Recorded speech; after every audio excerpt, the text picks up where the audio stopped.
कापूस उत्पादक शेतकऱ्यांसाठी कॉटन कॉर्पोरेशन ऑफ इंडियाचा हा निर्णय खरंच मैलाचा दगड ठरला आहे. आतापर्यंत शेतकऱ्यांकडून हेक्टरी मर्यादित आणि कमी प्रमाणात कापूस खरेदी करत होती, ज्यामुळे चांगल्या गुणवत्तेचा कापूस असूनही शेतकऱ्यांना तो खुल्या बाजारात कमी भावात विकावा लागत होता. परंतु आता 2024-25 हंगामात, जो डिसेंबर 2025 पर्यंत सुरू आहे, राज्य सरकारच्या कृषी विभागाने पुढाकार घेऊन ही मर्यादा वाढवण्याची प्रक्रिया पूर्ण केली आहे. याचा थेट फायदा असा होतो की शेतकऱ्यांना नवीनतम 7,121 रुपये प्रति क्विंटल मध्यम स्टेपलसाठी आणि 7,521 रुपये लाँग स्टेपलसाठीचा अधिक प्रमाणात लाभ मिळेल, ज्यामुळे त्यांचे उत्पन्न वाढेल आणि खुल्या बाजारातील नुकसान टाळता येईल. आता नेमकी ही नवीन हेक्टरी मर्यादा जिल्ह्यानिहाय काय आहे ते पाहूया. ही मर्यादा 7-12 नोंदींनुसार म्हणजे प्रत्येक हेक्टरसाठी वेगळी लागू होईल. म्हणजे तुम्ही कितीही हेक्टरवर कापूस लावला असेल त्या प्रमाणात खरेदी होईल. विदर्भ आणि मराठवाड्यातील प्रमुख जिल्ह्यांसाठी Akola 15 quintal 44 kilo, Buldhana 15 quintal 91 kilo, Washim 18 quintal 47 kilo, Amravati 21 quintal 88 kilo, Yavatmal 14 quintal 44 kilo, पण नवीन अपडेटनुसार 30+ क्विंटलपर्यंत वाढ संभाव्य.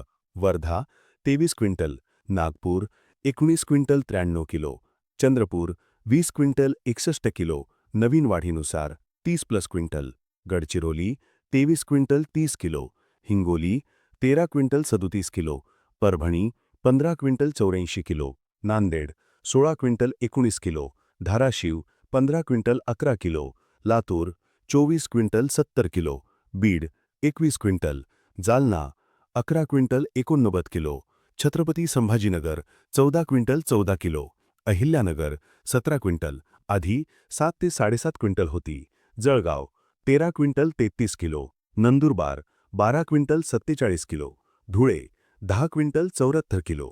ही मर्यादा आधीच्या सरासरी उत्पादकतेपेक्षा म्हणजे जिल्ह्यानिहाय 10 ते 15 क्विंटलने 50 ते 100% वाढली आहे, ज्यामुळे चांगले उत्पादन घेणाऱ्या शेतकऱ्यांना म्हणजे 18 ते 25 क्विंटल पर हेक्टर पूर्ण WOT क्विक मिळेल आणि उरलेला कापूस कमी नुकसानीत विकता येईल. आता हा निर्णय कसा घेण्यात आला ते समजून घेऊया. पूर्वी स्वतः जिल्हानिहाय सरासरी उत्पादकता म्हणजे पीक कापणी प्रयोगांवर आधारित ठरवत असे, जी खूप कमी 7 ते 12 क्विंटल असायची. परंतु शेतकऱ्यांच्या मागणीनुसार, विशेषतः शेतकरी संघटनांनी, राज्य सरकारने तोडगा काढला. कृषी विभागाने परिपत्रक जारी करून सांगितले की प्रत्येक जिल्ह्यातील पीक कापणी प्रयोगांपैकी जे 25% प्रयोग जास्त उत्पादकता दाखवतात, उदाहरणार्थ चांगल्या नियोजन, भौगोलिक परिस्थितीमुळे 20 ते 40 क्विंटल, त्यांची सरासरी घेऊन मर्यादा निश्चित करा. गेल्या वर्षीची सरासरी किंवा ही नवीन 25% उच्च उत्पादकता जे जास्त असेल ते घ्या. हे परिपत्रक पणन विभागाकडे गेले आणि त्यांनी WOTCला पत्र पाठवले.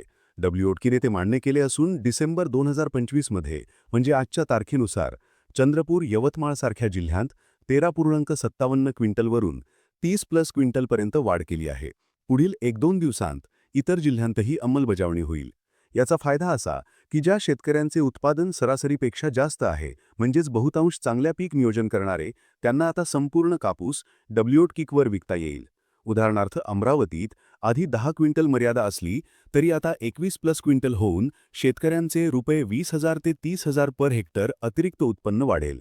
तसेच गुणवत्ता चांगली असली तरी पावसामुळे ओलावा वाढला म्हणजे 12% जास्त, तरी WOT क्विकने काही प्रमाणात सवलती दिल्या आहेत, ज्यामुळे नुकसान टाळता येईल.